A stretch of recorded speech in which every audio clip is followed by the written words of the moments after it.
Bueno, seguimos aquí en ABC Debate. Uno de los comentarios que surgieron con respecto a este tema de los aumentos salariales es que en un momento dado hubo cierta presión sobre el ministro de Hacienda desde el Parlamento. Incluso hubo rumores de que los parlamentarios llamaron a Mario Abdo en esa reunión del Consejo de Ministros, donde el propio Benigno López anunció que se iba a tratar el tema. Finalmente, cuando termina la reunión, dicen no se habló de esta cuestión, siendo un tema pero prioritario, que estaba caliente en ese momento. Entonces, hay sospechas de que se va a usar esto como una especie de chantaje, de un mecanismo de yo te doy esto y vos me das lo otro, de decirle vamos a tranquilizar aquí la cuestión que van a venir muchos proyectos de ley y tenemos que discutirlo en el Congreso próximamente y ustedes necesitan de estos proyectos de ley. Eso es un rumor, aclaro, ¿verdad? Es lo que se comentó. Pero quiero ir al tema que planteábamos hace un momentito. Manuel Ferreira, ¿cómo solucionamos esto para que no ocurra más? ¿Cómo se hace que el presupuesto tenga un tratamiento profesional donde no prevalezcan solamente los intereses de algunos? Y bueno, lo que tenés que hacer es efectivamente tener niveles de acceso que sean limitados, ¿verdad? Por ejemplo, vos podés tocar el anexo de personal, y voy a poner un ejemplo de los médicos en salud pública, ¿verdad? O sea, y llegás hasta ahí, pero no podés tocar el nivel de acceso de cada sublínea presupuestaria que está dentro de médicos del Ministerio de Salud. Entonces, yo puedo decir, perfecto, los médicos tienen que tener un aumento del X%, y se hace ese aumento del X%, pero no se pueden tocar las cosas en particular.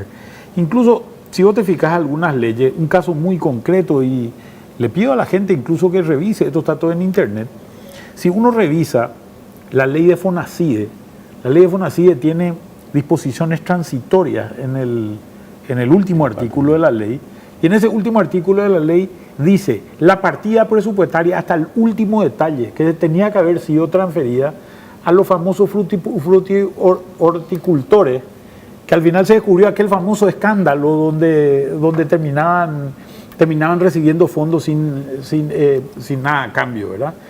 Y ese negocio fue 132 mil millones de guaraníes en aquel momento, ¿verdad? O sea, era mucho dinero, ¿verdad? Los parlamentarios dicen normalmente, y le traslado la pregunta a Jorge Ábalos, dicen que por potestad constitucional no se le puede limitar absolutamente nada. Eso es algo que argumentan. El poder que le da a la Constitución de modificar el presupuesto es absoluto, o sea... No, eso es así, o sea, el Poder Legislativo tiene la facultad de modificar el presupuesto remitido por el Poder Ejecutivo, eso es así. Ahora, lo que crea dudas es lo que se hace fuera de esas atribuciones legales. Yo apunto, y no sé si Sebastián va a coincidir conmigo, apunto, por ejemplo, primero reducir la cantidad de gente que va a tocar el presupuesto en la comisión. Que no, a mí me decía decir en más en estos días que entre 5 y 10 son los que terminan haciendo todo el trabajo de la comisión bicameral. Por ejemplo, son muy pocos. Los demás van cuando van a tocar alguna cuestión específica, una institución que les interesa o un departamento que les interesa, entonces allí aparecen y hacen sus propuestas. Porque yo no sé si sería una salida. Mira, para aportar algo que no sea repetitivo, porque creo que me parece que si discutimos sobre hasta dónde van las atribuciones del Congreso, vamos a llegar a diferentes niveles de acuerdo, porque la ley de administración financiera, por ejemplo, es clara cuando dice que el Parlamento no puede aumentar la estimación de ingresos. Eso nunca se respetó. Yo recuerdo que 2 años dijimos así, señor, el artículo 8 de la ley, y nos miraban así, y todos hacían así. Yo decía, nos le convencimos a todos. Empezamos, yo quiero 1.000 millones para tal gobernación. Eso es imposible. O sea, no es muy a la ligera. Y el trato tácito que hay, que son 2 semi-inconstitucionalidades. La semi-constitucionalidad de disparar para arriba todo lo que vos quieras en el Congreso, y la semi-constitucionalidad que el Ministerio de Hacienda tiene un plan financiero donde te pone tope. Porque tampoco... Entonces, Hacienda elabora un presupuesto paralelo. En realidad, el presupuesto de esa prueba es el plan de caja. Entonces, yo lo que digo... Pero es la primera vez que se le pone el plan financiero a la parte de salario. Ahora. Sí, eso fue lo que pasó, yo creo, ahora. Sí. Que por primera vez topearon el salario. Y ahí, por sí lo mitad. Ahí explotó el tema.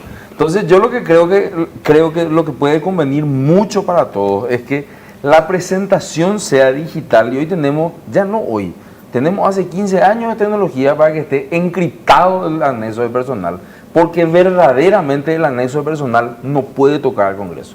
¿Por qué? Si constitucionalmente se dice que sí.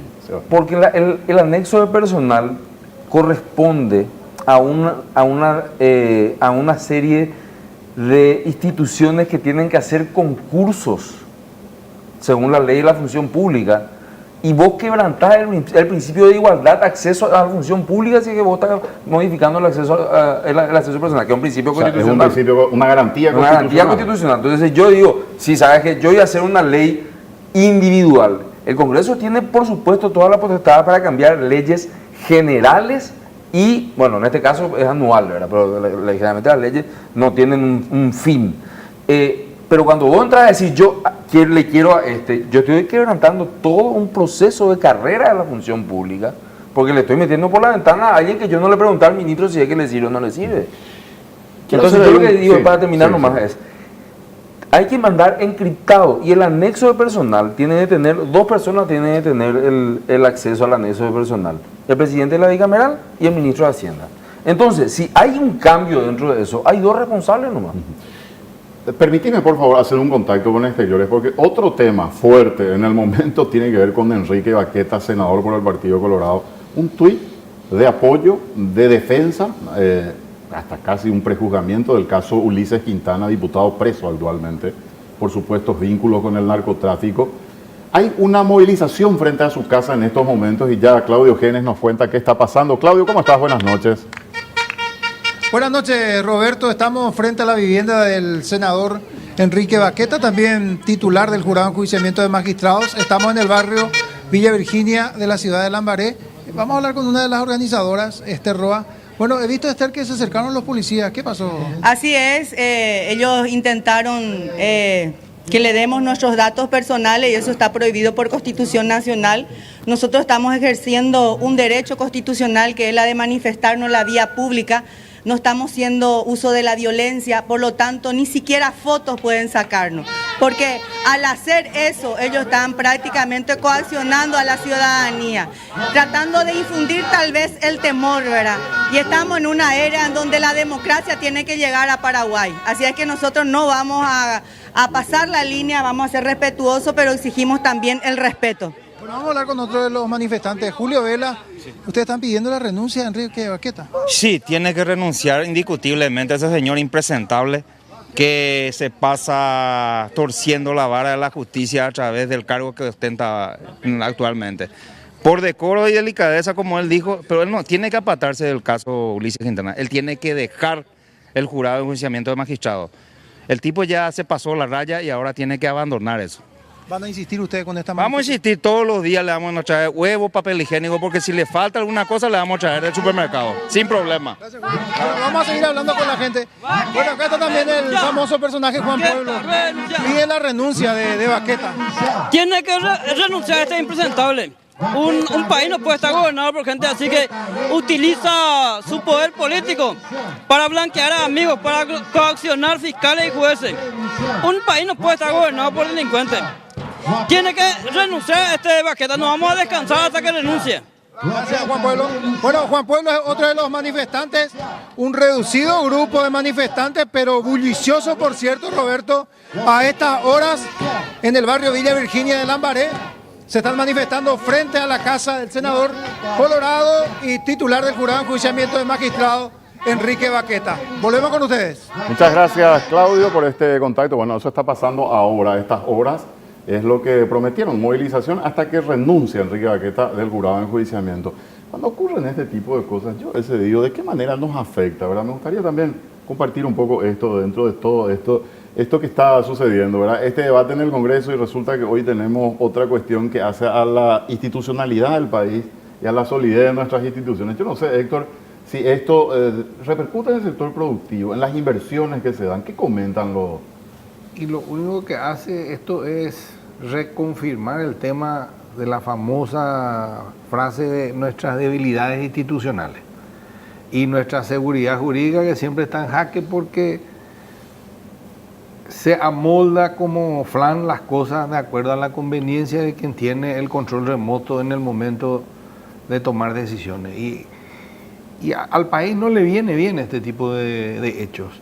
Lo mismo el tema presupuesto, se tiene que transparentar y se tiene que dilucidar qué pasó, aclarar si ocurrió realmente o no ocurrió y tomar los recaudos para que no vuelva a ocurrir. Por eso lo único que nos lleva a que nos cataloguen como un país cachiay, un país que no es poco serio y no es confiable.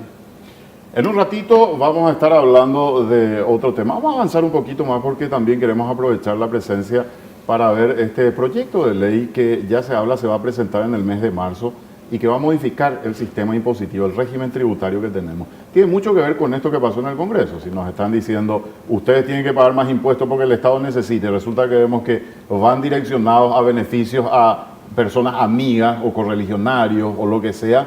Entonces, ¿cómo le convencemos a la gente que tiene que pagar más impuestos? Es el momento de plantear esto. ¿Están de acuerdo? Hay un proyecto base que ya está circulando. Vamos a hablar del tema a la vuelta de la pausa.